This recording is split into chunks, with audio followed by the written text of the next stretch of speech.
اس محفل میں بزرگ بھی موجود ہیں، جوان بھی ہیں اور بچے بھی ہیں، تو میں ایک بات ذرا بچوں کی توجہ چاہتے ہوئے کروں گا کہ ایک 4 سال کا بچہ اس کو کتنی سمجھ ہوتی ہے۔ ابو بکر صدیق رضی اللہ تعالیٰ عنہ کی عمر صرف 4 سال تھی۔ کتنے سال؟ 4 سال، صرف 4 سال۔ تو ان کے والد ان کو پکڑ کر کے تو بتوں کے سامنے لے گئے کہ آؤ ان کی عبادت کرو۔ عمر کتنی تھی؟ 4 سال۔ عمر کتنی تھی؟ 4 سال، صرف 4 سال۔ یہ میں 4 سال پہ زور اس لیے دے رہا ہوں کہ اگلی باتیں آپ سنیں کہ 4 سال کا بچہ ہو اور باتیں کیا کر رہا ہے۔ جس وقت آپ اس بت کے سامنے گئے، آپ کے والد نے آپ کو کہا کہ یہ تمہارا خدا ہے، یہ خدا ہے، تو 4 سال کے ابو بکر صدیق رضی اللہ تعالیٰ عنہ نے اس بت کے سامنے کھڑے ہو کر پتہ کیا کہا؟ آپ نے کہا مجھے بھوک لگی ہے۔ مجھے کیا؟ اگر تو خدا ہے تو مجھے کھانا کھلا، میرے پاس میرے وجود پر کپڑے نہیں، اگر تو خدا ہے تو مجھے کپڑے عطا کر، اور ساتھ ہی ایک پتھر اٹھا لیا 4 سال کے بچے نے اور کہا کہ اگر تو خدا ہے تو میں تجھے پتھر مارنے لگا ہوں، ذرا بچانا اپنے آپ کو۔ تو اور پتھر مار دیا اس بت کو، اس کے منہ پہ دے مارا پتھر۔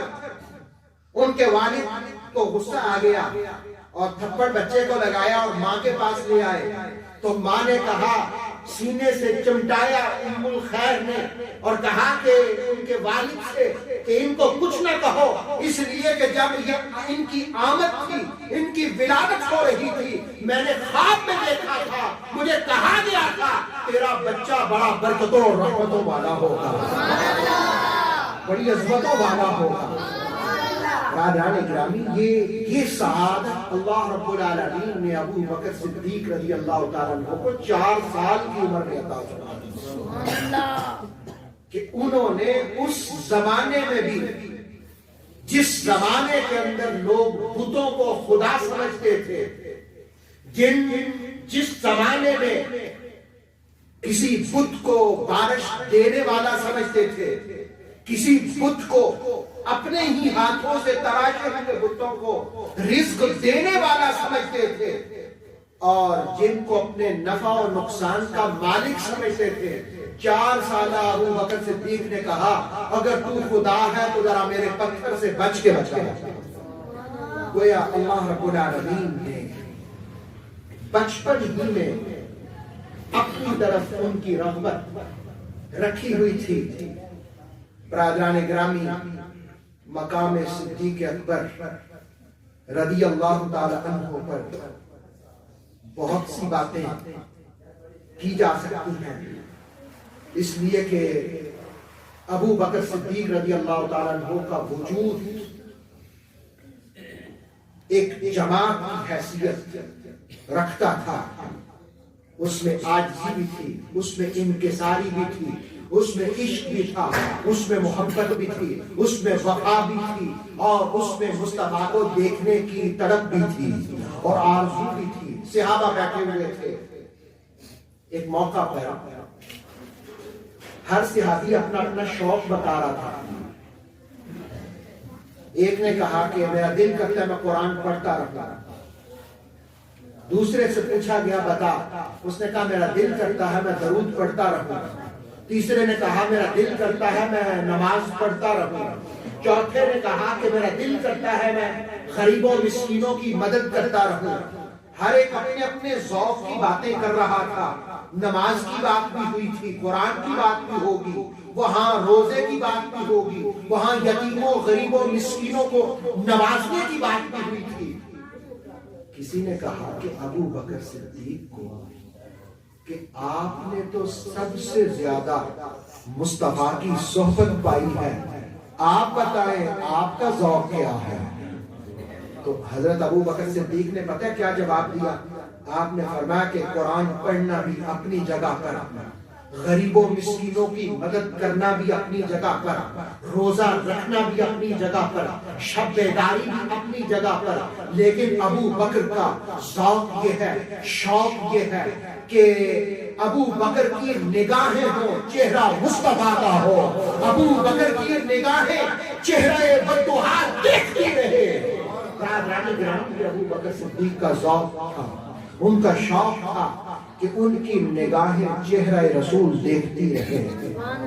ثانی اثنین اذ ہما فی الغار اذ یقول لصاحبہ لا تحزن ان اللہ معنا۔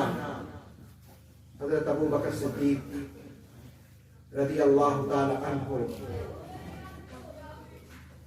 کی کن کن عظمتوں اور رفتوں کا ہم تذکرہ کریں گے۔ رسول کریم علیہ السلام نے اپنی زندگی کے آخری ایام میں، بخاری کی حدیث ہے، اس کو حضرت عائشہ صدیقہ رضی اللہ تعالی عنہ روایت کرتی ہیں، مرو ابا بکر، حضور نے فرمایا کہ ابو بکر کو حکم دو کہ وہ لوگوں کو نماز پڑھائیں، لوگوں کو گویا اپنی زندگی ہی میں مصلی امامت مصطفیٰ نے ابو بکر صدیق کو عطا فرما دیا۔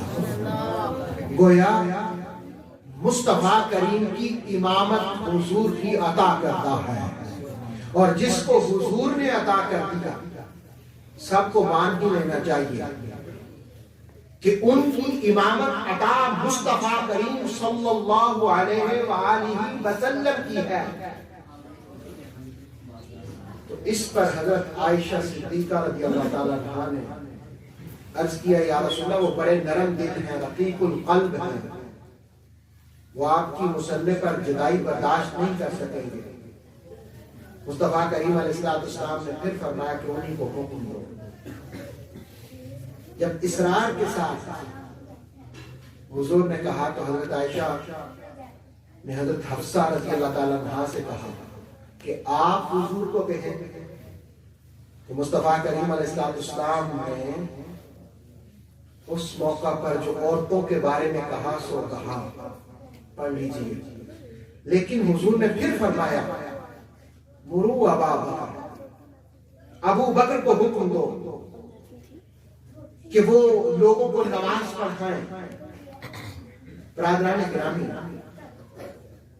حضرت ابو بکر صدیق رضی اللہ تعالیٰ عنہ مصلی پر آگے اور نماز پڑھائی۔ مصطفیٰ کریم علیہ السلام اس دنیا سے تشریف لے کے مدینہ طیبہ میں اس دور کی کوئی چیز باقی ہے یا نہیں باقی، لیکن وہ باغ آج بھی موجود ہے کہ جس باغ کے اندر انصار جمع تھے اور وہ کہہ رہے تھے کہ خلیفہ ہم میں سے ہوگا کوئی۔ حضرت عمر اور حضرت ابو بکر صدیق وہاں تشریف لے گئے تو کسی انصاری صحابی نے کہا کہ ایک خلیفہ ہم میں سے، ایک مہاجرین میں سے۔ تو اس پر انصار کے سردار نے کہا تھا کہ اے گروہ انصار، یہ تمہاری پہلی کمزوری ہے، امیر دو نہیں ہوا کرتے، امیر ایک ہی ہوا کرتا ہے۔ پھر حضرت عمر نے آگے بڑھ کر کے حضرت ابو بکر صدیق رضی اللہ تعالیٰ عنہ کی بیعت کر لی، اور پھر باقی صحابہ نے بھی۔ یقیناً سیدنا صدیق اکبر رضی اللہ تعالیٰ عنہ اس موقع پر مصطفیٰ کریم علیہ السلام کی یہ جو سنت تھی، خلافت کا نظام، اس کو بچا رہے تھے، اور مولا علی دوسری جانب مصطفیٰ کریم علیہ السلام کو غسل دے رہے تھے، اور رسول کریم علیہ السلام کی تدفین کی تیاری کر رہے تھے۔ ادھر ابو بکر صدیق مصطفیٰ کی خلافت کے نظام کو بچا رہے تھے اور اس کی حفاظت کر رہے تھے۔ اپنا اپنا کام تھا، یہ اپنا کام کر رہے تھے، وہ اپنا کام کر رہے تھے۔ راجان گرامی، حضرت ابو بکر صدیق رضی اللہ تعالیٰ عنہ جس وقت خلیفہ بن گئے خلیفۃ المسلمین.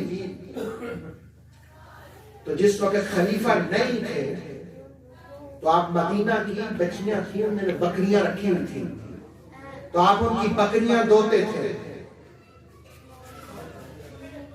تو جس وقت آپ خلیفہ بنے تو ان بچیوں نے کہا کہ خلیفۃ المسلمین بن گئے ہیں، کیا اب بھی آپ ہماری بکریاں دوئیں گے؟ تو ابو بکر صدیق رضی اللہ تعالیٰ عنہ نے کہا کہ ہاں، میں اب بھی تمہاری بکریاں دوتا رہوں گا، اب بھی دوتا رہوں گا. خلافت سے 3 سال پہلے بھی ان بچیوں کی بکریاں دوتے رہے، اور خلافت کے 1 سال بعد بھی ان کی بکریاں دوتے رہے. دراصل ابو بکر صدیق نے بتا دیا کہ قیامت تک آنے والے حکمرانوں حاکم وہ ہوتا ہے جو عوام کی سہولت کے کام کرتا ہے، عوام کو سہولتیں دیتا ہے، عوام سے سہولتیں چھینتا نہیں ہے، عوام کو فیسیلیٹیٹ کرتا ہے. گویا ابو بکر صدیق نے قیامت تک آنے والے حکمرانوں کو یہ پیغام دے دیا، اگر تم کامیاب حاکم بننا چاہتے ہو تو عوام کی خدمت کرو، کمزوروں کو اور ضعیفوں کو اور بے بسوں کی مدد کرو. لیکن آج کا نظام امیروں کو امیر تر کیے جا رہا ہے، غریبوں کو غریب تر کیے جا رہا ہے. کاش کوئی مرد مومن ابو بکر صدیق رضی اللہ تعالی عنہ اور خلافت راشدہ سے سبق لیتے ہوئے آج عوام کی سہولتیں بھی مہیا کر دیں. بس میں اپنی گفتگو کو، باتیں تو بہت سی ہیں لیکن تقریباً گھنٹہ ہونے کو ہے میری گفتگو کے، اس لیے میں سمیٹتے ہوئے کہوں گا کہ اللہ رب العالمین نے کتنی عزت اور مقام دیا ابو بکر صدیق رضی اللہ تعالیٰ، لیکن حضرت ابو بکر صدیق رضی اللہ تعالیٰ عنہ نے مصطفیٰ کریم صلی اللہ علیہ وسلم سے وفا کس انداز میں کی. بخاری کی حدیث ہے کہ حضرت ابو بکر صدیق نے کہا کہ لوگوں، مصطفیٰ کے خاندان کی عزت کرو حضور علیہ السلام کے لیے. حضور علیہ السلام کی محبت ہے تو ان کے خاندان کا احترام کرو. اور پھر ایک موقع پر آپ منبر پر جلوہ فغن تھے، امام حسن آئے اور کہنے لگے کہ آپ میرے بابا کی جگہ پر بیٹھے ہیں، یعنی میرے نانا کے منبر پر بیٹھے ہیں. تو ابو بکر صدیق متوجہ ہو گئے اور اس شہزادے سے کہنے لگے کہ اے شہزادہ حسن، اس میں کوئی شک نہیں، یہ منبر میرا نہیں ہے، یہ تمہارے بابا کا ہے. جس وقت آپ نے یہ کہا تو بچے بھی ذرا بعض اوقات اپنا انداز دکھاتے ہیں. تو جس وقت حسن پاک نے دیکھا کہ خلیفۃ المسلمین نے اقرار کر لیا ہے کہ ہاں ہاں یہ منبر تیرے ہی بابا کا ہے، تو آپ کہنے لگے ذرا نیچے تو آ جائے. تو اب دیکھیں، اگر مجھے کوئی اس محفل میں کہے کرسی سے نیچے اتر جائیں تو ہو سکتا ہے میں اتر جاؤں، ہو سکتا ہے میں نہ اتروں، میں بیٹھا ہی رہوں. لیکن ابو بکر صدیق کی عظمت دیکھیں، ان کی رفت دیکھیں، ان کا مقام دیکھیں. انہوں نے کہا کہ جس مصطفیٰ کا کلمہ میں نے پڑھا ہے اسی مصطفیٰ کے شہزادے حسن مجھے کہہ رہے ہیں منبر سے نیچے آ جائے. تو ابو بکر صدیق اسی وقت منبر سے اٹھ گئے. سبحان اللہ. یہ تھی عاجزی اور انکساری، یہ تھی اہل بیت کے اطہار سے محبت کہ پاور ہونے کے باوجود بھی اہل بیت اطہار سے محبت کی جائے، طاقت ہونے کے باوجود بھی اہل بیت اطہار سے محبت کیا جائے. یہ تو کوئی بات نہ ہوئی کہ جب طاقت نہ ہو تو آپ حضور کے خاندان کا احترام کرتے رہے، جب آپ کے پاس پاور آ جائے، طاقت آ جائے تو آپ حضور کے خاندان کی عظمتوں کو، رفتوں کو بھول دے. سیدنا صدیق اکبر کا یوم منانے والوں، صدیق اکبر کا درس یہ ہے زندگی کا، اگر دنیا اور آخرت میں عزت کامیابیاں چاہتے ہو تو مصطفیٰ کریم علیہ السلام کے لیے حضور کی آل کا احترام کرو. وآخر دعوانا الحمدللہ رب العالمین. اللہ تعالیٰ